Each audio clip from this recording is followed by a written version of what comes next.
just some really basic things, which some you guys might take for granted, maybe not. Not everyone knows this. Spend less than what you earn. Most of the country spends more than what they earn. So that's why we get into credit card debt. That's why something like 95% of people can't pay their credit cards on time. I don't think there's anything wrong with that, providing in terms of credit card debt, providing that debt is put to good use. So when I first started, I actually put the courses I did on my credit card and I paid off the credit card. So I paid whatever the interest rate was, 15% interest. And in 18 months, I spent like $30,000 on, mentors and courses. And I basically bought every course that I could. And obviously it paid off. But that was my journey when I was 22. I had virtually no money and I was on $60,000 a year, and I was buying $6,000 to $15,000 programs at a time. So I bought a few of those. I thought, I finished uni. I actually had a scholarship for university. So I thought somebody paid for my university, so I'll pay for my education in the finance world. And obviously got a lot out of it because I bought my first development site. So the next thing is like invest in yourself. And you guys are in this program, so you obviously see value in investing in yourself. I've done programs that are $5,000, $6,000 or $10,000, $20,000. And I always went into programs or even just, networking events. And I thought, if I could just learn one thing, this $5,000 would be worth it, or this $10,000 would be worth it. If I just got one thing out of it, because I could just replicate that one thing for the next 40 years. And a lot of the times when you're talking about property, we're not talking about a small asset.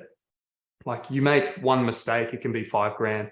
I made a mistake 4 years ago. I only just found out about it recently. It was a $150,000 mistake. So, just that tiny little thing was expensive. And obviously the bigger deals you do, the bigger the mistakes. But then on the flip side, doing a deal like the one I just showed you, that's like a couple of million in the purchase. So you get things right.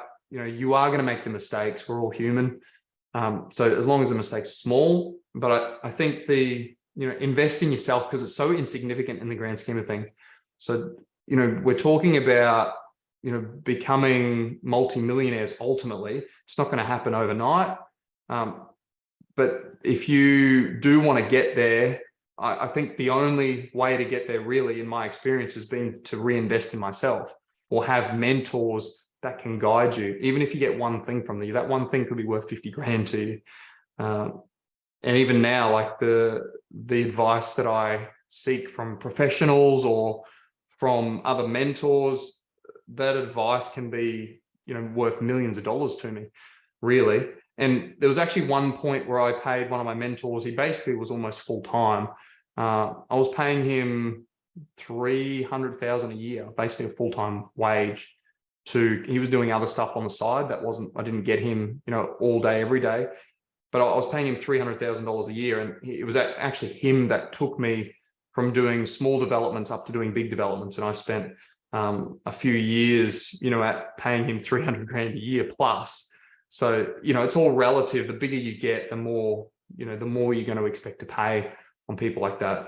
I know other people in the States are paying 150,000 US for a mentor part-time. So, that was similar to what my experience has been. So, and I think it pays off. It makes you go, shoot, I'm paying this guy $300,000. So I'm going to pull my finger out and do what he says. Like, it's going to make you, like, if you were paying me 300 grand and I told you to do something, you'd be doing it. Like, if that was your life savings and I was telling you to, get up every morning at 5 a.m., you would be doing it because you would be thinking, this has to work because I've just spent my life savings on you. So that was literally the situation I was in, as a 22-year-old. That was my life savings. I was all in. When I had my mentor at 300 grand, that was a huge amount of money. So I'm like, all right, I'm doing everything that you tell me to do. And it took me from doing $10 million worth of projects to literally a couple of $100 million over a couple of years. And the introduction to a lot of different other mentors. So I think that's a big thing, just having that open mindset of, it's okay to actually spend money on stuff, as long as that investment's going to pay dividends. So don't just spend money on silly stuff that's not going to pay dividends, like getting, a nice car, or even like your own home, like it's only been recently that I've actually bought, or, we've put money aside for our home. Otherwise, everything has gone back into the business. And like even now, like running the business that I have, like I had the big flash office, I had 25 staff. It's literally remote staff. I work from home 99% of the time. And when I'm not at home, I'm normally like on the road meeting people. And I don't really like to work from an office. Might get to a point where I get over it, but you don't need to spend money on things that don't matter, like that. Or, some people are into watches or sunglasses. Like I think I've got an expensive watch. I think it was $2,000. There's no point in spending 30 grand on a watch. I remember working with this guy and we were on, at the time, I think he was on like 200,000 a year and he would have been like 30. So he's on like really good money, but he had no money. Because he said, like, I've got a spending habit. I've got like all these designer sunglasses and watches. So that was where all his money was going. And for a lot of the people I was with, working with, they were on $200,000-$300,000 a year in the construction industry, but none of them had anything to show for it. Like all the stuff they bought was they'd be at the pub every night, drinking, gambling, whatever. And I was just really shocked because I was on like a quarter of what they were on. And I was like, I've got more money than you guys. And you're like 20 years older. And you've just blown it all on this stuff. So I think it's just about getting out of that spendthrift habit and just being diligent with money, like being a stewardess of money. And even like when you do get it, like when you make 200 grand on a deal, if it's a first deal, or if you make $1 million on a deal, it's not like, woohoo, I've got $1 million, let's go and spend all of it on a car. It's like reinvest it back into doing more properties. You don't have to drive a flash car. Some of my wealthiest investors, they drive like Land Cruisers, VW, like utes. A lot of wealthy people actually don't want to be flashy because flash attracts a lot of people wanting to sue you and whatever else. So I think it just comes with, whatever you're passionate about. One of my investors has a Porsche collection, but they're like old school Porsches. So you'd never know half the cars he has are worth like $750,000. They just look like, an old school Porsche. So, that's his passion. But yeah, it does really surprise me about how many, people with wealth, they have, their hobbies or, their expensive things they do, but they didn't have that when they were building it. Like they do that after the fact. Once they like get the money in, then they go and enjoy it. And I think that makes a big difference, like reinvesting and just staying humble. I think the other thing I wrote down around like financial habits is to do what it takes. So it's not comfortable like to make your own lunch and take it to work. It's, it can be easier to buy it, although I find it's easier to make it. It's being uncomfortable with working at night. You guys are on this call. There's plenty of nights I don't feel like doing this call, but all you guys are relying on me to do it. And there's plenty of nights I don't feel like coming back and sitting at the computer till 10 o'clock at night. But there's goals that I've set and they're stuck to my mirror. So every morning when I'm brushing my teeth, I'm flicking through my goals. So it's like that reminder of, hey, I've got these goals. And sometimes it's really unmotivating because I'm like, shit, I haven't hit that goal. But I think it's just about also just getting into that routine of like, it's fun. And when things are moving, it is fun. Like when you're getting traction with deals and you've got a new deal, it's actually really exciting. When you finish a deal, when you get a DA, like all that stuff is like there's excitement that comes with it. You actually want to go to the computer. Now that's not going to be like every day because you don't get an approval every day. There's going to be days where you get rejected, you miss out on sites, whatever it is, things take longer, it rains, all of that stuff, like market turns and you don't sell as many properties, all that stuff I think comes with the territory.